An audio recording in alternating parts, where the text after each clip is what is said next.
담이라고 이야기하는 것은 일종의 증상이라고 이야기를 할 수 있습니다. 담이 왔다고 했을 때 첫 번째로 이야기를 많이 하시는 것들이 움직이기가 힘들어요. 통증이 있어서 움직이기 힘든 상태, 증상을 이야기를 하고, 이러한 증상들을 유발할 수 있는 것들은 여러 가지가 있습니다.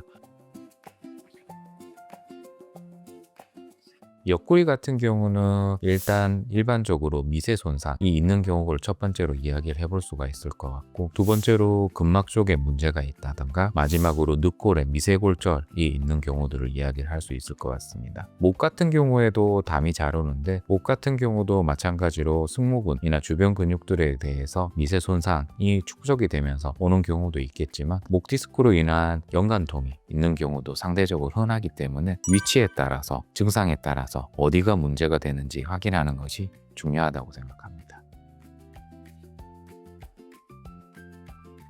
미세 손상 같은 경우는 뭐 여러 가지도 있긴 하겠지만, 일반적으로 근육에 문제가 생겼다고 하면 그 근육을 과도하게 많이 써서, 보통은 야구 선수들한테 오는 담 같은 경우는 야구 선수들이 이제 투구 동작 같은 경우가 이 주변 근육들을 많이 쓸 수밖에 없고, 투구 동작 자체가 이 릴리즈랑 시작할 때부터 회전을 많이 하기 때문에 아무래도 근육에 미세 손상이 축적이 되는 경우들이 많이 있습니다. 그렇기 때문에 선수들 같은 경우는 늑골골절이나 미세골절이 있는 경우는 상대적으로 좀 드물고, 이 근육 손상이 있는 경우가 상대적으로 더 흔하다고 할 수 있습니다. 특히나 갈비뼈 주변에 잡고 있는 혹소들이 많이 발달이 되어 있는 전거근, 날개뼈, 갈비뼈를 잡아주고 날개뼈를 움직이는 힘줄에 잘 손상이 오기 때문에, 거기랑 이제 바깥쪽 외복사근, 복근도 많이 쓰고 있기 때문에 외복사근이나 허리를 잡아주는 기립근 쪽에도 미세 외상이 오는 경우가 상대적으로 흔합니다.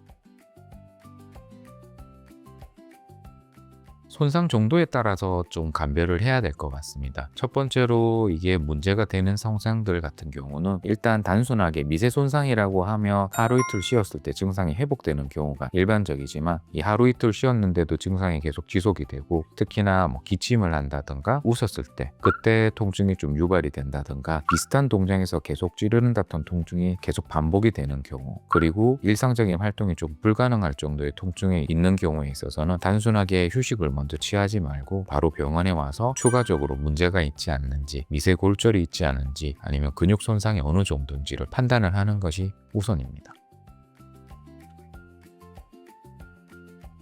경우에 따라서 좀 다르긴 한데, 일단 첫 번째로 제일 먼저 감별을 해야 되는 거는 늑골의 미세골절, 스트레스 골절이 제일 조금 심각한 문제를 야기할 수 있기 때문에, 거기에 문제가 있지 않은지 엑스레이를 보고 확인을 하고, 엑스레이를 봐도 늑골 주변에 통증이 지속이 좀 된다고 하면 초음파를 확인해서 골절면이 있는지 확인을 한 다음에, 골절이 있다고 하면 보통은 뼈가 아무는 데 한 6주 정도 걸리고, 늑골 통증 같은 경우는 6주에서 8주 정도 가기 때문에 거기에 따라서 치료를 하는 게 우선이고, 그 외적으로 근육이라든가 늑간골이라든가 전거근 쪽 문제라고 하면, 보통은 초기 미세 외상 상태 1단계라고 한다면 하루 이틀 정도 쉬어주는 것만으로도 많이 통증이 완화가 되기 때문에, 간단한 물리치료와 소염 진통제를 먹고 치료를 하게 되고, 그게 아니라 근육 손상이 꽤 있는 정도라고 하면 보통은 한 2, 3주 정도 소요가 되고, 거기에 따라서 마찬가지로 안전가료 씌워주면서, 필요하다고 하면 주사치료, 보통은 근막 치료를 조금 하는 경우도 있고, 증식치료 필요하다고 하면 뭐 DNA 치료나 이런 것들을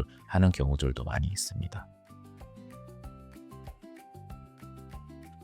비단 선수들만 아니고 최근에도 사회인 야구들이 많이 늘어나고 있어서 하시는 분들이 많이 늘어나고 있는데, 아니면 저 유소년 선수들도 있고, 선수들이 많이 문제가 생기는 경우가 본인의 커리어를 위해서 통증이 있을 때 참고 던지는 경우가 훨씬 더 많습니다. 하지만 그러한 통증들이 조금 더 유발이 되게 되면 근육의 피로도가 누적이 되고, 그것 때문에 더 큰 부상으로 이어지는 경우가 많기 때문에, 증상이 있다면 참지 말고 바로 주변 코치진들이나 이야기를 해서 어느 정도 하루 이틀이라도 조금 쉬는 것들이 많이 도움이 될 것 같고, 지금 뭐 시합 중이라든가 연습 중에 증상이 있을 때 바로 이야기를 해서 빠른 치료를 하게 된다고 하면 더 큰 부상으로 이어지는 것을 막을 수 있기 때문에, 그거를 선수들이나 사회인 야구를 하시는 분들에게도 꼭 당부를 하고 싶습니다. 증상이 있고 통증이 있을 때는 그때는 바로 활동을 조금 중단하고 쉬어주는 것이 필요합니다. 그렇지 않은 경우에는 전거근이 단순하게 손상이 있는 경우가 과도한 보상작용으로 이제 미세골절이나 스트레스 골절로 이어지는 경우가 있기 때문에, 증상이 있으면 바로 쉬어달라는 걸 첫 번째로 당부를 하고 싶고, 또 투구 동작에 있어서 이제 과도한 신전, 던지고 나서 릴리즈 포인트 포인트에서 과도하게 허리를 쓴다든가 조금 과신전을 하는 경우나 과골구곤하는 것들이 더 증상들을 유발할 수 있기 때문에 투구 동작의 교정도 반드시 필요하고, 지금 특히 옆구리 같은 경우는 호흡이랑 많은 연관이 있기 때문에 투구 동작이나 운동을 할 때 숨을 참고 하는 경우가 많게 되는데, 호흡 관리도 상당히 중요한 것 중에 하나입니다. 그렇기 때문에 편안한 상태에서 힘을 낼 수 있게 호흡 관리를 하는 것도 명심해 주셨으면 합니다.